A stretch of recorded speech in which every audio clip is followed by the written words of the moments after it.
Bom dia, tudo bem? A mensagem que Deus colocou para mim hoje, ela diz assim: quanto mais vivemos com sabedoria, mais o reino de Deus se aproxima da nossa vida. Senhor, tende misericórdia de nós. Perdoa, Pai, todos os nossos pecados. Livra-nos de todo mal. Nos afasta de tudo aquilo que não vem de Ti. Nós agradecemos, Senhor, por mais esse dia, pelo alimento, pela palavra, pela presença. Aceita, Senhor, essa nossa oração, esse nosso louvor, pois nós Te amamos, bendizemos, adoramos. Somente Tu é o nosso Deus e em Ti confiamos.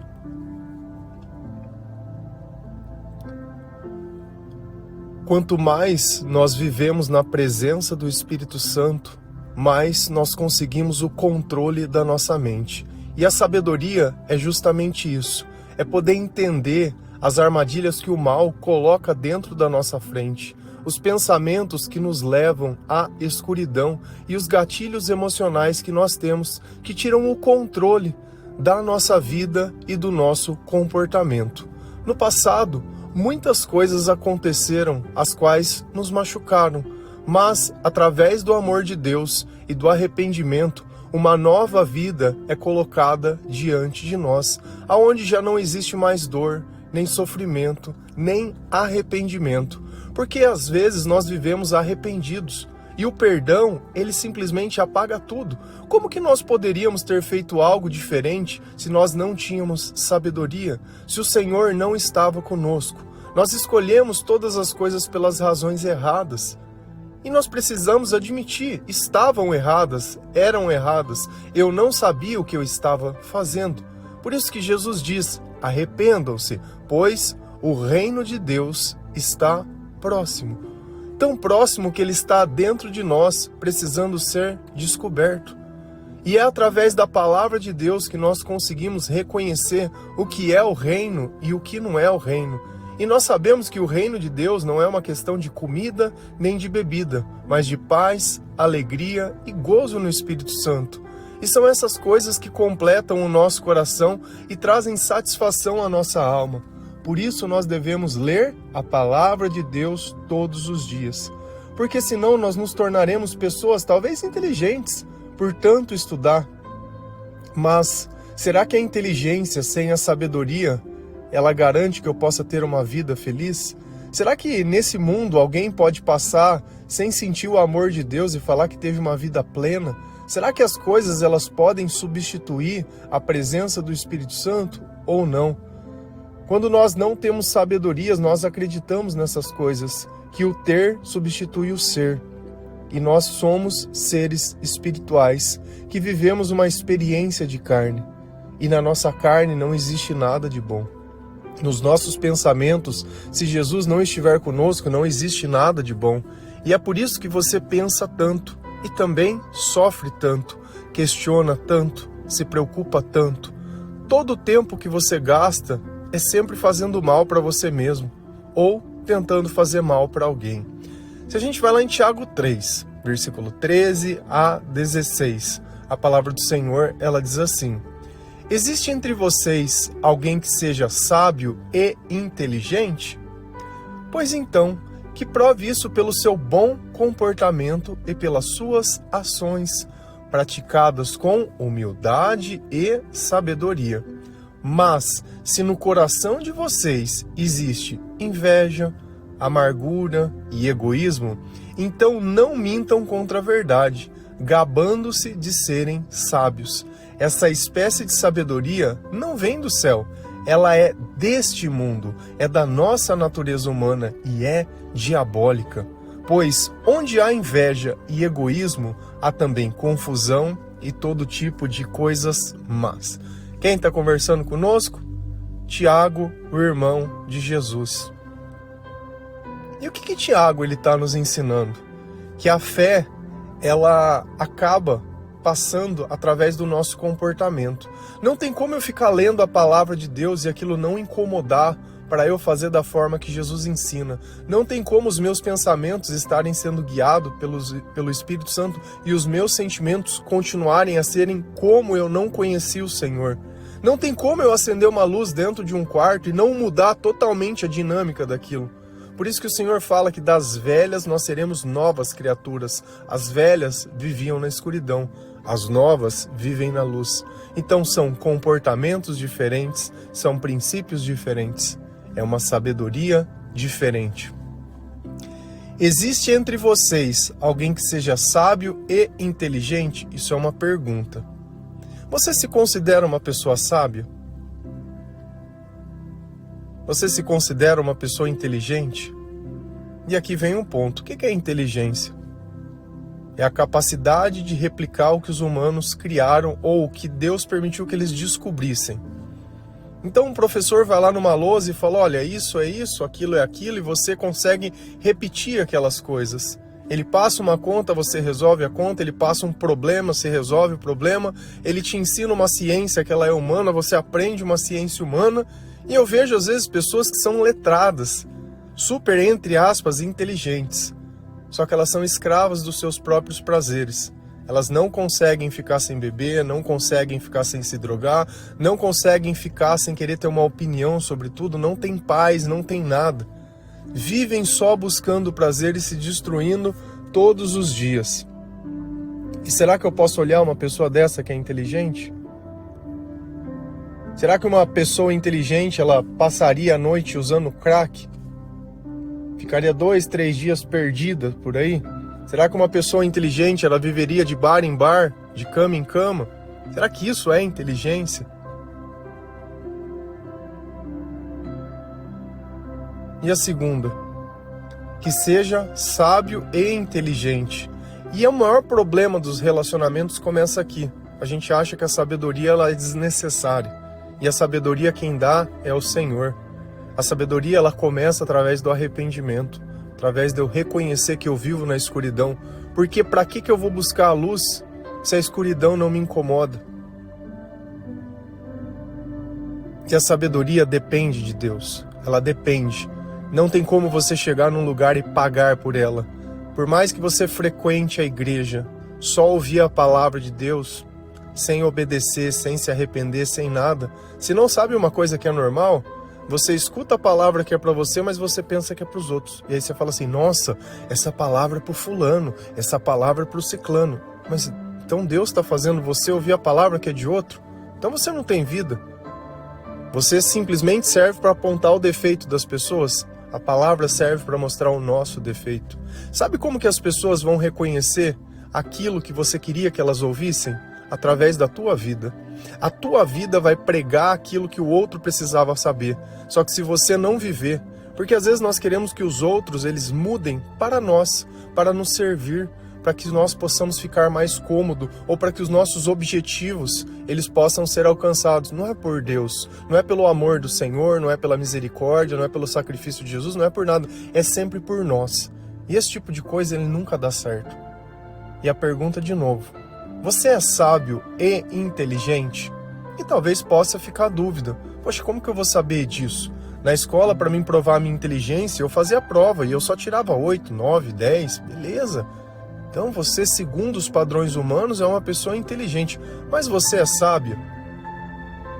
Se eu olhar a tua vida de trás para frente, começar a olhar o teu comportamento, será que existiu um ponto onde você fazia coisas que todo mundo faz e hoje você não faz mais? Ou você continua fazendo as mesmas coisas? Os seus amigos, eles continuam os mesmos ou os seus amigos, eles mudaram? E quando os seus amigos mudaram, eles mudaram igual você mudou? Ou não, eles continuam o mesmo? E nós não somos responsáveis pela vida e as escolhas das pessoas, mas é que começa a nos incomodar certo tipo de coisa, certos comportamentos, porque nós sabemos que aquilo não vem da luz. A pessoa fica fazendo fofoca, falando da vida dos outros, mentindo, enganando. Para que eu quero um amigo assim? Poxa, uma pessoa que ela não consegue dizer a verdade para um amigo. Claro que existem amigos que são mais chegados que um irmão, mas são os amigos que dizem a verdade, que tem Jesus dentro do coração, que respeitam. Se não, vira um amigo de bar, um amigo de final de semana, um amigo que você vai pôr uma legenda na foto, que é os intergalácticos, é só isso. Será que a vida ela é só isso? É só balada, é só festa, é só rodeio? Será que é sobre isso a vida mesmo? Será que isso é ser sábio e inteligente? Será que uma pessoa sem sabedoria, quando ela começa um relacionamento, vai ser bom ou vai ser ruim? Os relacionamentos que você já teve foram bons ou foram ruins? Pois então, que prove isso pelo seu bom comportamento. Então a sabedoria, ela precisa ser provada. E como eu reconheço? Através do comportamento. Comportamento. E como é o teu comportamento? Você faz o que todo mundo faz? Ou não? As pessoas olham pra você e falam assim, ai, que chato. Ai, você dorme tão cedo assim, acorda tão cedo, não faz nada. Mais nada. É exatamente isso. Só que diferente, os nossos sentimentos, eles estão tranquilos. Os meus pensamentos, eles estão calmos. Eu não preciso ir fazer terapia 2 vezes por semana. Não preciso reconhecer que a terapia não está funcionando e eu preciso ir num psiquiatra. Eu não tenho aquele dia que eu estou fora da casinha. Eu não tenho nada. Do mesmo jeito que eu começo a semana, eu termino a semana. Eu começo o mês, eu termino o mês. Eu começo o ano, eu termino o ano. Porque todos os dias, tudo que eu faço é ficar buscando o Senhor. Para que os meus pensamentos estejam cheios do Senhor, para que os meus pensamentos estejam repletos de amor e para que o meu comportamento reflita a sabedoria que o Senhor colocou dentro dos meus pensamentos. Porque se eu começar a fazer de novo tudo aquilo que eu fazia, adeus sabedoria. E se você usa droga ou bebe, adeus inteligência, porque os teus neurônios vai começar a ser destruído. Pega a pessoa que usa muito tempo droga e começa a conversar com ela. Tem um delay. Você conversa, a pessoa tem um delay. Podia ser muito inteligente lá atrás, mas vem destruindo. Não tem como você passar essa vida descuidado e chegar lá na frente e continuar a mesma pessoa. Não vai. Além do desgaste que nós temos todos os dias, ele está ajudando a acelerar o processo. Vocês já viram umas balanças que elas medem a idade do corpo, né? Diz que mede. Tem gente que tem 40, 45, pesa, mede lá, tá com 78. Passou uma vida inteira se destruindo. Isso tem uma consequência depois. Talvez hoje ainda não, mas quem sabe? Será que não chegou a hora de começar a olhar, de começar a se cuidar, de começar primeiro a alimentar a alma antes de tentar cuidar do corpo? Senão daqui a pouco faz uma bariátrica, daqui a pouco tá dobro de novo.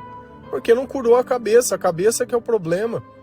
Que a gente não entende, todo o problema tá na cabeça, e não é porque você é doente, é porque você tem o demônio cuidando dos teus pensamentos e do teu comportamento, e não tem sabedoria. E pelas ações praticadas com humildade e sabedoria. Então as minhas ações, elas refletem o quê? A sabedoria de Deus com humildade. O que seria isso? É o reconhecer que o meu amor é Jesus, que tudo que eu faço é graças a Deus, que eu presencio os milagres que Deus coloca perto de mim. E assim eu reconheço Jesus em todas as coisas. Senão fica uma vida vazia. Se você é médico, você vai falar, fui eu que curei, fui eu que fiz. Ah, tá bom. Então quando não dá certo, foi você que tirou a vida da pessoa também? Porque se é você que cura, então eu tenho que crer que quando dá errado, foi você que quis fazer. Você vê o tamanho da arrogância? Onde tem humildade nisso? Ah, é o remédio. Não, o remédio, tem gente que toma o remédio, faz o tratamento e não resolve. Então o remédio ignorou alguma pessoa, não fez alguma pessoa? É que cada um tem a tua história.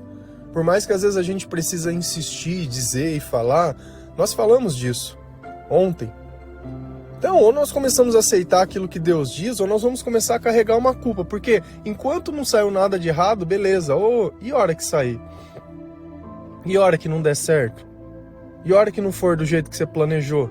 E a hora que a tua arrogância ficar evidente? Porque o mal, ele é assim mesmo. Ele vem aqui, vem chamando devagarzinho. E aí você vem com o rabinho balançando, achando que vai receber alguma coisa. A hora que ele vê, ele te prendeu. Te prendeu. E aí o teu comportamento vai começar a afastar todas as pessoas de você. Porque tem gente que é insuportável, não dá pra ficar perto. Se você lê na palavra de Deus, ele fala que é melhor ficar com uma ursa no deserto do que morar com uma mulher reclamona. Sabe? Então eu preciso olhar e falar assim, bom, deixa eu examinar as minhas palavras. Será que eu tô falando coisas boas ou coisas ruins? Mas se no coração de vocês existe inveja, amargura e egoísmo, não mintam contra a verdade. Então eu preciso olhar realmente. Será que dentro do meu coração existe algum desses sentimentos? Você sente inveja de alguma coisa? Você quer ter alguma coisa que alguém teria? Que é de alguém? E a inveja também, ela faz uma escalada, querer dizer se a pessoa merece ou não as coisas que ela tem, se é justo ou não ela ter conquistado, porque a inveja só faz com que eu seja merecedor, só serve se for meu, se não for o meu, não presta. Você tem amargura? Você é uma pessoa amarga, uma pessoa que só reclama, uma pessoa que só critica? Sempre críticas construtivas, sempre construtiva, tá sempre reclamando, mas é pro bem. Você é egoísta, você não consegue dividir nada, mas você quer todas as coisas que o outro tem. Sua ninguém pega nada, mas os dos outros são seus. E ele está falando, não mintam contra a verdade. Se isso está acontecendo dentro de vocês, você não é sábio e a verdade não está em você. Então olha como os nossos sentimentos eles refletem se Deus está perto ou se Deus está longe. Gabando-se de serem sábios. Então, de repente, a pessoa ela pode conhecer a Bíblia inteira, repetir os versículos, saber o lugar, mas se está sentindo esses sentimentos, está mentindo, está enganando. Só sabe falar a palavra, mas não tem o Espírito Santo, porque não passou pelo arrependimento, porque o reino de Deus não começou. E Jesus falava, o reino de Deus ele está dentro de vocês. O reino de Deus ele está dentro de vocês. Essa espécie de sabedoria não vem do céu. Ela é deste mundo, é da nossa natureza humana e é diabólica. Pessoas sem Deus são diabólicas. Olha os nossos sentimentos naturais. Quando nós não conhecíamos o Senhor, todos são diabólicos. Você quer fazer mal para as pessoas, você quer lavar a alma, você quer pôr a pessoa no lugar, você quer dar uma alfinetada, você não quer perdoar.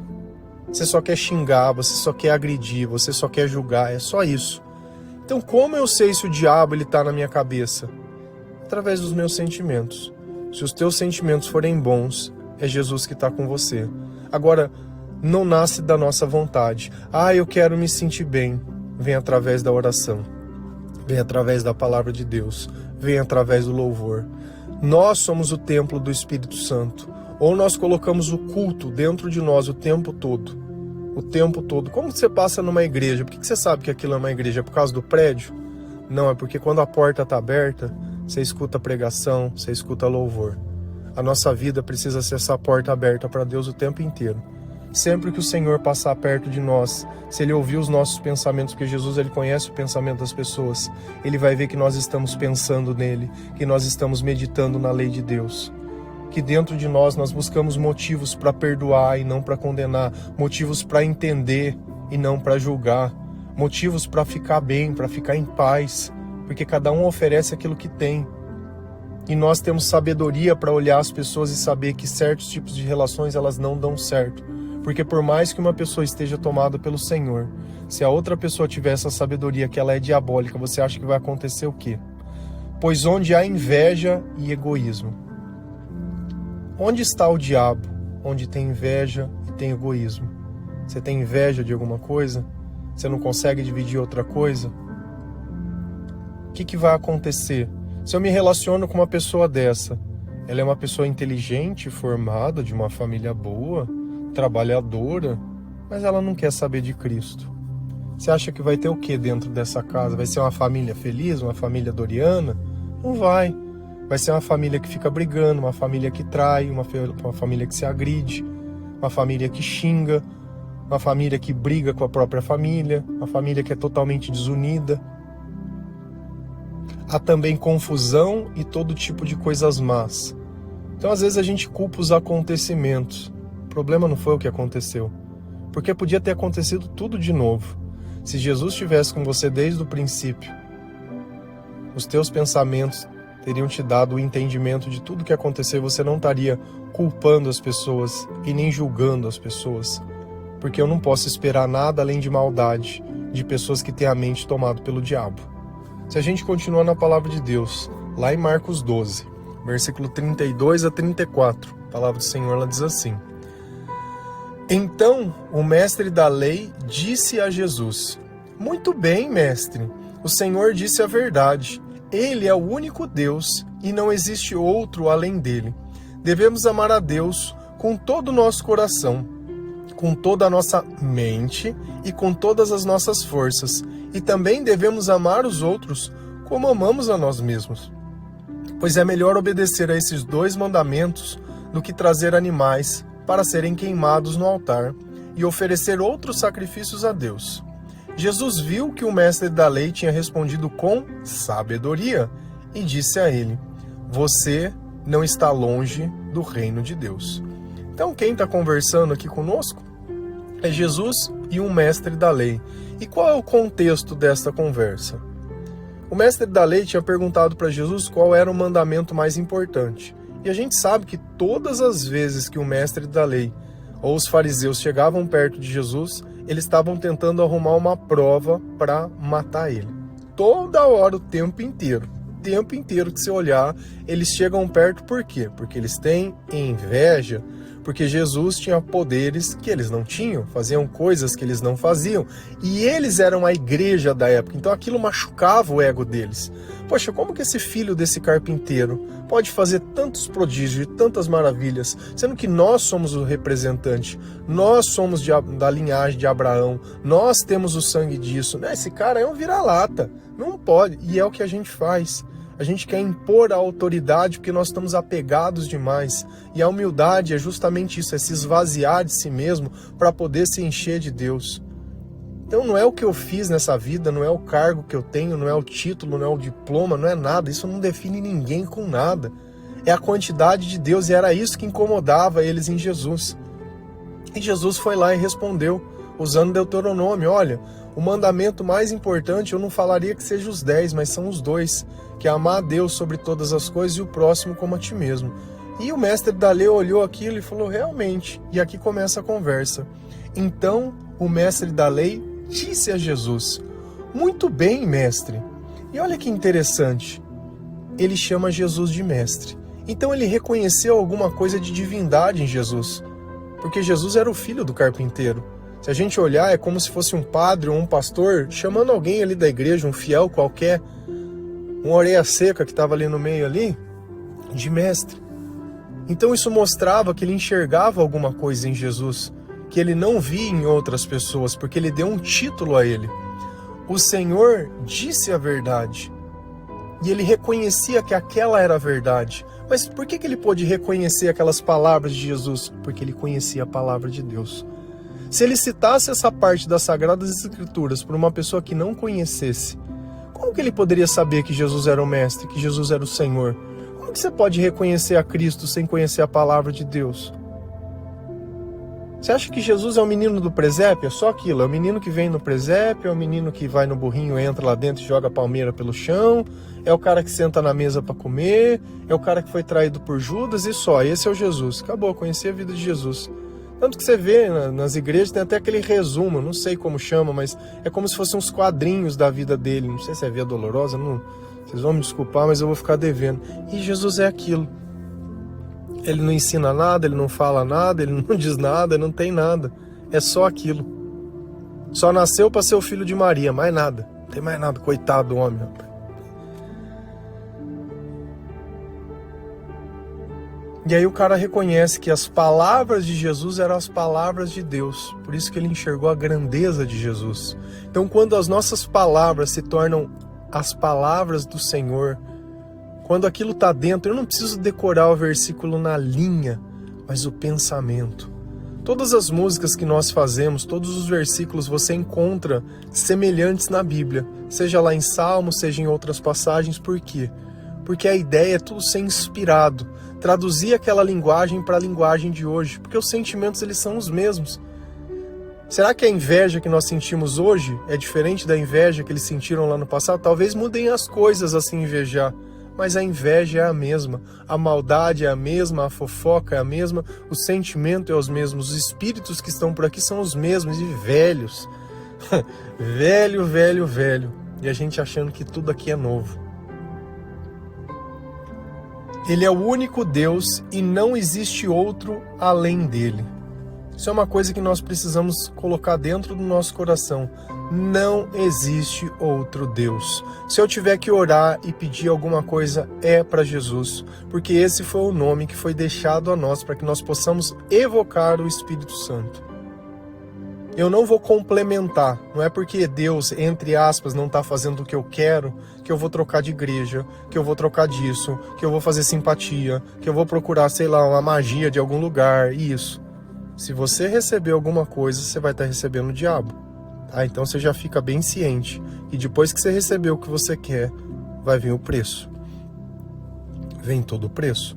Porque talvez você esteja lutando para colocar dentro da tua vida uma pessoa diabólica. E aí você vai ver e vai reclamar e vai falar que ninguém presta. Não presta mesmo. Pessoas sem Deus não prestam. E depois não reclama. O problema não tá que as pessoas elas não querem mais assumir compromisso. O problema é que quem começa a despertar para o Senhor tem sabedoria, não quer mais endemoniado. Essa é a diferença. Essa é a diferença de todas as coisas que a gente enxerga.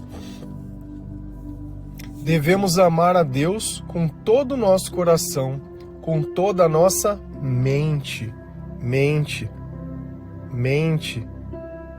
Deus ele tem que estar dentro do meu coração e dentro da minha mente. O diabo é a mentira. É enganar, é você pegar a mente e distorcer. Então Deus ele precisa governar os meus pensamentos e com todas as nossas forças.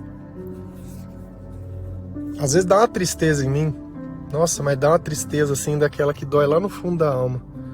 Quando a pessoa ela fala assim, ai, não tive tempo. Poxa, eu não tenho tempo para Deus. Deus é a prioridade. Poxa, se for, eu tenho que acordar antes. A primeira coisa que eu tenho que fazer para Deus, não fala isso. Aí passa um dia inteiro, é como se acordasse e não comesse. O que ia acontecer na tua vida se todo dia você acordasse e não comesse? E fosse comer só à noite antes de dormir? Você ia passar o dia bem ou ia passar o dia totalmente transtornado, fraco, cansado, irritado? Não era melhor comer de manhã? Não é melhor comer no almoço, comer um pouco? Também não vai comer demais, hein? E aí você vai passar um dia bem, porque nós vivemos uma batalha espiritual e você tá ali, à mercê como sempre teve, sem sabedoria, achando que a inteligência é o suficiente. E aí qualquer coisa te machuca, qualquer olhar é o fim do mundo. Ai, a pessoa não gosta de mim. Eu já olho, é cristão? Não é. Não vai gostar mesmo. Nós estamos em lados opostos. Não é minha inimiga, eu vou tratar bem. Eu não nasci para odiar as pessoas, é para amar. E também devemos amar aos outros como amamos a nós mesmos. Então eu vou amar as pessoas. Não quer dizer que todas as pessoas aceitarão ser amadas. Não quer dizer, mas eu vou amar da forma que Deus me ensinou. Amar é justamente não fazer o mal, mas fazer o bem. Mesmo que eu tenha uma oportunidade, entre aspas, de dificultar ou de prejudicar, não, vou continuar tratando com educação. Independente se a pessoa mereceu ou não, eu vou tratar com educação. Não importa se a pessoa me imputa coisas que eu não fiz, ou isso ou aquilo, eu vou continuar tratando com educação, eu não tenho outra coisa para dar. Se a minha mente é governada pelo Senhor e o Espírito Santo está em mim, é isso que eu tenho para dar. Não fico questionando, não fico falando, eu respeito o que vem de Deus, respeito a palavra de Deus, respeito os ensinamentos de Deus, respeito tudo, respeito. E aqui vem um ponto que é interessante, porque justamente aqui foi o que Jesus disse. E aí o mestre da lei ele vai citar mais um pedaço da palavra que é em Oséias. Pois é melhor obedecer a esses 2 mandamentos do que trazer animais para serem queimados no altar e oferecer outros sacrifícios. Então ele olhou e falou assim, olha, você, Jesus, você, mestre, respondeu muito bem, mas eu ainda complemento com alguma coisa. E na hora que ele foi complementar, ele não colocou a opinião dele, ele colocou mais um trecho da palavra. Ele falou, veja, se as pessoas fizessem isso, elas não teriam que estar vindo aqui, ficar oferecendo sacrifício por causa dos pecados. Se as pessoas fizessem o que é direito, elas não precisavam ficar fazendo a quaresma todo ano, porque é 40, não, 44, né? E depois viver o resto dos outros dias tocando terror, entendeu? Se as pessoas fizessem o que é direito, a gente não tinha tanta briga, a gente não tinha tanto ódio, a gente não tinha tanta inveja, a gente não tinha tanto orgulho, a gente não tinha tantas famílias desunidas, a gente não tinha. O amor não teria se esfriado. E aí Jesus olha para ele e reconhece. Fala, rapaz, Você falou com sabedoria. Jesus viu que o mestre da lei tinha respondido com sabedoria. Como que Jesus sabia que ele tinha sabedoria? Porque ele respondeu através da palavra de Deus. Então a própria sabedoria é o quê? É a nossa mente ser controlada pelo Senhor e as nossas respostas serem baseadas na Bíblia. Só que olha que ele vai trazer ainda mais uma coisa. Será que esse cara ele estava perto do reino de Deus ou longe do reino de Deus? Ou o que faltava para o reino de Deus começar na vida dele? Jesus diz para ele assim, você não está longe do reino de Deus. Mas se ele conhecia a palavra, se ele já estava conseguindo juntar e entender o que era importante para Deus. Porque para os fariseus era só cumprir tabela. Era só seguir o que Deus dizia e mais nada. Não precisava amar, não precisava obedecer a Deus, não precisava nada. Então, o que faltava para ele estar perto do reino de Deus? Porque Jesus disse, você não está longe, mas e para o reino de Deus começar dentro dele? Faltava uma única coisa, reconhecer que Jesus era o Filho de Deus. Então ainda ele conhecia a palavra, ele viu que os profetas profetizaram, ele já tinha a capacidade de reconhecer que quando aquelas coisas acontecerem, era Deus que estava fazendo. Mas ainda os olhos espirituais dele não tinham sido abertos. Então olha que o reino de Deus ele começa na nossa vida justamente assim, quando nós temos o quê? Sabedoria, quando nós vivemos aquilo que Deus coloca dentro do nosso coração. Amém? Que Deus abençoe cada um de vocês, que o Senhor ele possa tocar o teu coração, abrir os teus olhos espirituais, que você se arrependa, pois o reino de Deus ele está próximo. Que você haja sem duvidar, sem questionar, que respeite a palavra de Deus, faça aquilo que Deus coloca dentro do teu coração, não fique esperando os outros fazer. Se Deus tem te incomodado, faça você, não se importe com o que os outros vão pensar, porque o que adianta você ficar sofrendo aí, sendo que Deus está colocando para você fazer as coisas e você continua sofrendo por orgulho, por inveja, por raiva, por ódio. Isso não faz mais parte da nossa vida. Enquanto você não mandar o diabo embora da tua vida reconhecendo o pecado, não tem como Jesus habitar junto com você. Amém? Que Deus abençoe cada um de vocês. Feliz a nação cujo Deus é o Senhor. Um bom dia.